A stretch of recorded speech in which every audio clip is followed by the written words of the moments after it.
बिस्मिल्लाहिर्रहमानिर्रहीम अल्लाहुम्मा सल्ली अला मुहम्मदिन व बारिक वसल्लम अलैहि रब्बिरहम्मा कमा रब्बयानी सगीरन। अस्सलाम वालेकुम वीवर्स, कैसे हैं आप लोग? उम्मीद है खैरियत से होंगे। चलें, आज मैं जो डिश लेकर आई हूँ वो है आलू मटर।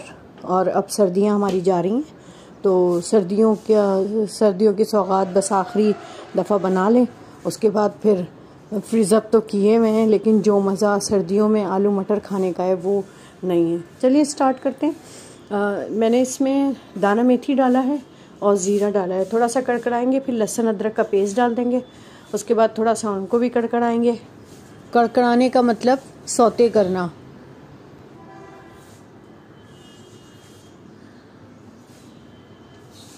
फिर टमाटर डाल देंगे इसके अंदर। टमाटर को भी थोड़ा सा सौते करेंगे।